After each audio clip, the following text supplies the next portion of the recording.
مشاهدينا الكرام، السلام عليكم ورحمة الله تعالى وبركاته. مرحبا بكم في قناتكم لا لونغ فرونسيز، ومرحبا بكم أيضا في هذا الدرس الجديد. في هذه الدروس أو في هذه المجموعة سأحاول أن أتعمق في الصرف والتحويل، لا كونجيغيزون.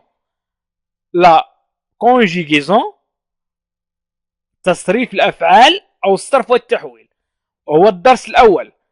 أولا سأعطيكم خلاصة للدروس السابقة، أي كيف تستطيع تصريف الأفعال بكل بساطة وسهولة. إذا تصرف الأفعال ببساطة وسهولة وتضعها في جمل. إذا سأقدم لكم في هذه المجموعة الصرف والتحويل من البداية إلى النهاية. سأحاول أن أقدم لكم مراجعة بسيطة أو تلخيص بسيط للدروس السابقة، ومن ثم سأدخل إلى دروس المستوى المحترف. إذا حاولوا أن تتابعوا معي الدروس من الأول لكي تستطيعوا فهم دروس المستوى المحترف. إذا سأحاول أن أقدم لكم خلاصة أو تلخيص للدروس، وسأبدأ الدرس على بركة الله. أولا، الصيغة الدلالية أي المضارع، ويسمى باللغة الفرنسية لانديكاتيف. إذا سأتكلم عن لانديكاتيف، سيبجونكتيف، لامبيراتيف. سأتكلم عن كل ما يخص لا كونجيغيزون في خلاصة وبشكل مبسط جدا. تابع الدرس إلى الأخير. إذا وتضم الصيغة الدلالية أو لانديكاتيف وتضم أزمنة بسيطة وأزمنة مركبة. إذا سأتكلم أولا عن الأزمنة البسيطة. ألف، الأزمنة البسيطة. وطبعا سأبدأ بالحاضر، le présent. الحاضر. إذن المجموعة الأولى ذات النهاية، ER، أي الأفعال التي تنتهي ب ER، كمونجي مثلا. نحذف نهاية الفعل ونضيف النهاية التالية. إذا أردنا تصريف أي فعل إلى الحاضر وهو ينتمي إلى المجموعة الأولى أو ينتهي ب ER، فإننا نحذف للفعل ER ونضيف النهايات التالية: ES، ONS، EZ، ENT.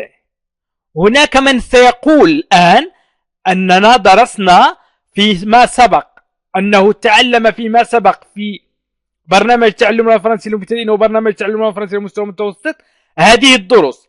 أقول لك، أنا ألخص لك الدروس، أحاول أن أعطيك خلاصة للدروس جميعها. إذا حاول أن تتابع هذه الدروس.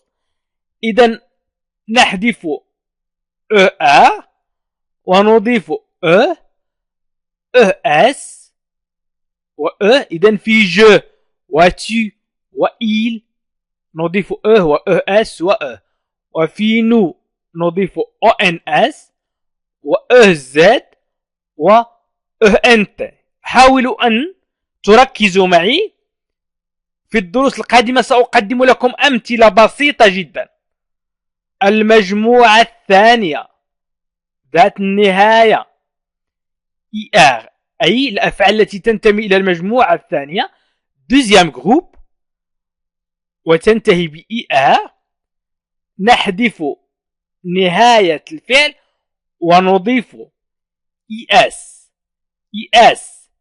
IT، أي نضيف في je ES، وفي tu ES، وفي il IT، وفي nous I 2S ONS، وفي vous I 2S EZ، وفي il نضيف I 2S ENT. وبالنسبة للمجموعة الثالثة ذات نهاية ER، أي الأفعال التي تنتمي إلى المجموعة الثالثة وتنتهي ب ER، نحذف نهاية الفعل ونضيف S S T O N S E Z E N T. إذا في ج نضيف S، في tu نضيف S، في il نضيف T، وفي nous نضيف ONS، وفي vous نضيف EZ، وفي il نضيف ENT. لا تكتب شيئا، حاول أن تركز معي، وأنا سأقدم لك رابط هذا الدرس مكتوب. رابط الدرس مكتوب، ستجده في خانة الوصف وفي خانة التعليق. رابط هذا الدرس مكتوب وهو على شكل خلاصة. أيضا بالنسبة للمجموعة الثالثة، الأفعال التي تنتهي ب RE، نحذف نهاية الفعل ونضيف S S D O N S E Z E N T. قلنا نحذف RE أي نهاية الفعل ونضيف S S D O N S E Z E N T. وأفعال المجموعة الثالثة التي تنتهي ب O I R O I R، نحذف نهاية الفعل ونضيف S S T O N S E Z E N T. إذن الأفعال التي تنتهي ب O I R. أما بالنسبة للأفعال التي تنتهي ب O I R E، نحذف نهاية الفعل ونضيف S S T O N S E Z E N T. إذا لاحظوا معي أنني قدمت لكم خلاصة تصريف الأفعال إلى le présent de l'indicatif. بعد أن قدمت لكم القاعدة بإيجاز، الآن سأقدم لكم الأمثلة. حاولوا أن تتابعوا معي هذه الدروس فهي مهمة جدا. إذن جام أنا أحب، إذن سنتكلم عن الفعل aimer. حذفنا ER وأضفنا E. وأيضا tu aimes أنت تحب. il aime أو elle aime هو أو هي، هو يحب أو هي تحب. nous aimons نحن نحب. vous aimez أنتم تحبون. il أو elle aiment هم يحبون أو هن يحببن. إذا لاحظوا هنا أنني حذفت ER وأضفت E في جام، و ES في tuem، و il و elle أضفت E، و ONS في nous، و EZ في vous، و ENT في il و elle. إذن كما شرحت لكم في القاعدة، ملخص القاعدة.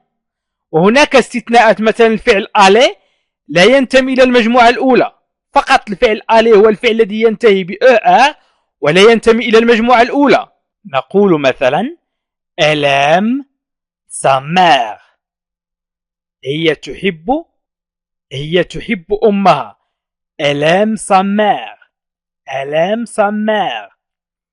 أو j'aime ma mère، tu aimes ta mère. إذن يمكن تصريف الأفعال وكتابة الجمل ببساطة. إذن سأمر إلى المجموعة الثانية وسأقدم لكم مثال.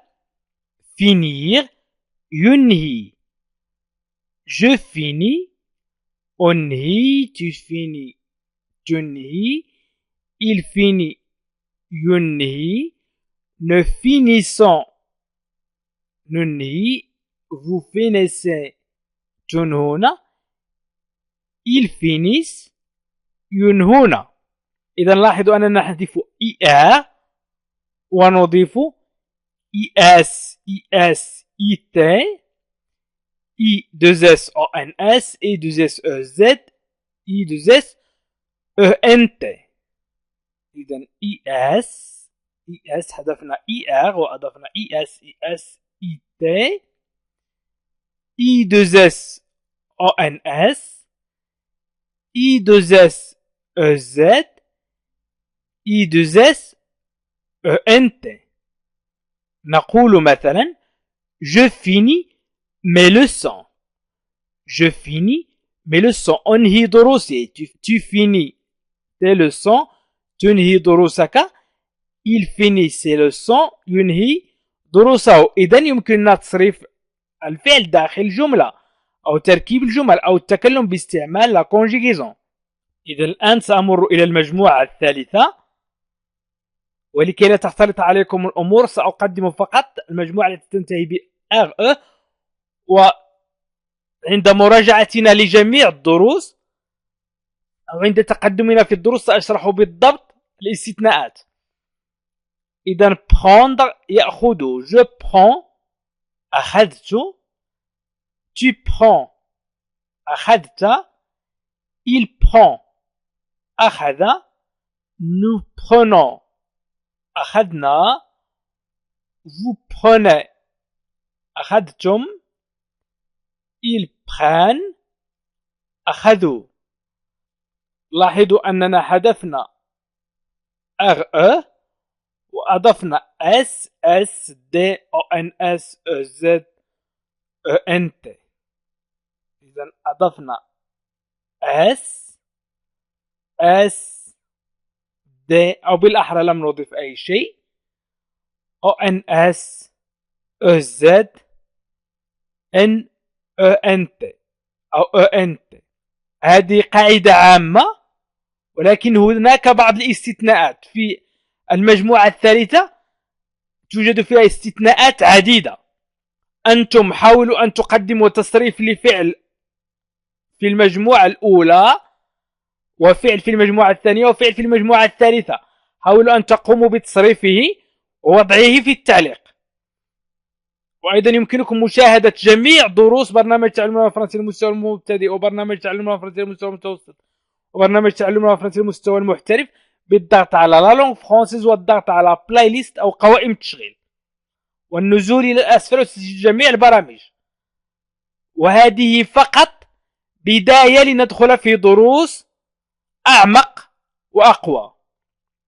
عزيزي المشاهد، أنت الآن تريد تعلم اللغة الفرنسية، إذا حاول الضغط على لا لونغ فرانسيز وهي أسفل الفيديو والضغط على بلاي ليست أو قوائم تشغيل وانزل إلى الأسفل وحاول متابعة برنامج تعلم اللغة الفرنسية من الصفر